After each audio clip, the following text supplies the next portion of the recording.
Welcome back to this video, everyone, and today I'm going to be talking about the Inside Out 2 official trailer, and I'm going to be breaking down the trailer. And quick thoughts, I really did enjoy it a whole lot. And let's move into my overall thoughts on the trailer. So overall, I absolutely loved the trailer a whole lot.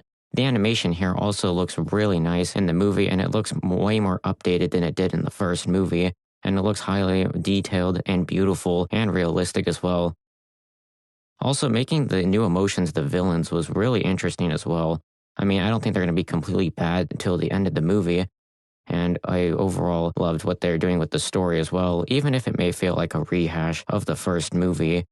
But overall, this trailer just got me more excited and got me hooked for the movie. It's probably the best Pixar trailer that I have seen in the 5 years. Also, with this new poster that released as well, I love what this new poster looks like as well, with seeing all the emotions, the old ones with the new ones as well, and all the colors look really beautiful together. It makes the movie feel like a big event, which I feel like we haven't had with Disney in a long time. So now let's get started off with breaking down the trailer. We begin the trailer off with seeing some of the Super Bowl footage that we saw about almost a month ago, where we see Riley and we basically see all the emotions kind of get reintroduced to the audience before we actually see some of the new emotions. Then we see Riley, looks like she's getting like braces or something. Then afterwards, when she goes to bed, you can actually see a Four Town poster from Turning Red, which I really love that as well. Afterwards, we get introduced to Anxiety again, which she's been introduced in a couple of the trailers now. We kind of continue where the last two trailers ended off, where Disgust asked, "What do you mean we?" Because Anxiety was like, we wanted to make such a good first impression. And by the way, Anxiety is played by Maya Hawke, most famous for playing Robin in Stranger Things. Then we get introduced to these other new emotions as well, like Envy, which I love her design as well, how she looks like a little kid that is like super wondrous and wants everything. And then we get introduced to Ennui, which means boredom, and I love her design as well. And yes, Ennui is a girl. I thought that she was a guy, but I love her design of very noodle-like, and the socks kind of like look very oversized on her design as well. Then we get introduced to Embarrassment, who is probably my favorite as well. I love his big pink design. That looks very nice, and I cannot wait to see if we're definitely be getting a plushie of him, and I would love to see that as well. His big design looks great, and they add some really funniness to his embarrassment by having him have a butt crack, which I think is hilarious in the movie as well. We see Riley go to this ice arena, and basically we see this new girl named Val, and well, a lot of people have been saying that maybe Riley may be gay because Envy kind of looks very wondrous, and she looks very curious about this girl. Val and her hockey team are like the ones that people look up to. And then we see Joy kind of do her old ways, where she basically pushes Anxiety away and does what Joy does, kind of like what she did to Sadness in the first movie, where she would push her away, and now she's doing it to Anxiety, where Anxiety knows what to do, and Joy just kind of does what she wanted to do.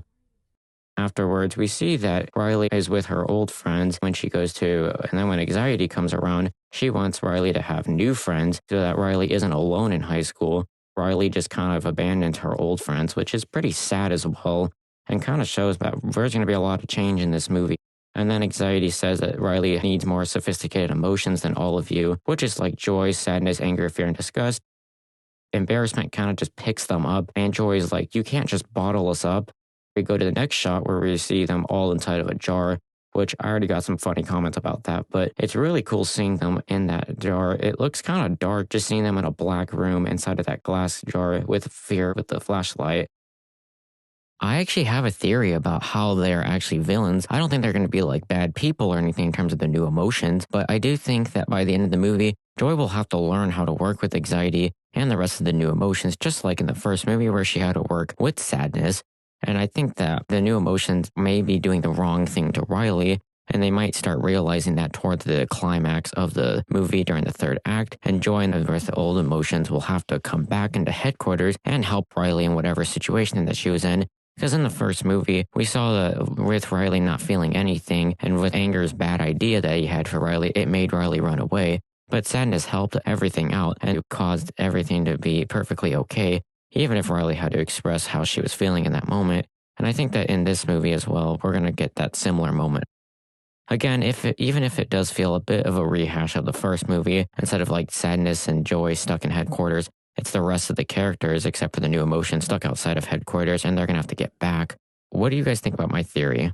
Then we see where Anxiety says Operation New Riley begins, where we see a funny picture. If you pause for just a second, you will actually see the famous guy looking at a girl meme. It's a blink and you'll miss it scene. We see that Riley thinks that she's the worst because Anxiety is basically the main one that's controlling the panel while the rest of the emotions are kind of gone. And then it looks like they're going on a trip or something. We basically go inside the mom's head where the anger of mom's head says that that's going to be a preview of the next 10 years, which I actually think that could mean something, that maybe they know what is going on in Riley's head, maybe with these new emotions, and maybe like 10 years down the line, maybe they'll be gone or maybe they'll disappear.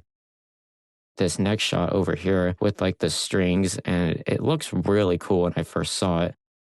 This world right here, it kind of looks like Pandora, kind of, and I love that because both those movies are technically Disney, but thanks to Disney Animation Promos, they write a press release in Inside Out 2, Joy and Sadness will deliver key memories to Riley's sense of self. This formative land is made up of all of her beliefs, each of which can be heard with a pluck of a string. Now that is highly creative that they're doing that, and there's a lot of possibilities that they could do in Riley's head.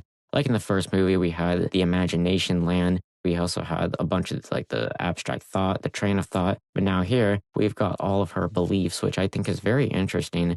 And seeing all these like colorful memories inside of this far part in her head, it looks like it's like, I don't even know where the rest of the emotions are. Like anger, fear, and disgust seem to be gone, while joy and sadness are here. Afterwards, we basically get a funny like clip of Joy asking Sadness if she's ever shared her wrong before. And Sadness is just like, yeah, many times. Which is, of course, a reference to the first movie, where Joy would push Sadness away and would always misunderstand her or get her wrong in the movie. Then basically we get the hilarious sarcasm joke, which I think is hilarious. What is that? It's the sarcasm! Sarcasm? Boy, are we so lucky we ran into you guys! Boy, are we so lucky we ran into you guys! Wow, those guys are jerks. Wow, those guys are jerks. Fritz, the blue one over here, he's actually voiced by John Ratzenberger, which is his first Pixar movie in over 4 years. We pretty much just end the trailer there. It was a fantastic trailer that I absolutely loved a whole lot. What do you guys think about the trailer overall? How excited are you for Inside Out 2 when it hits theaters in June of 2024?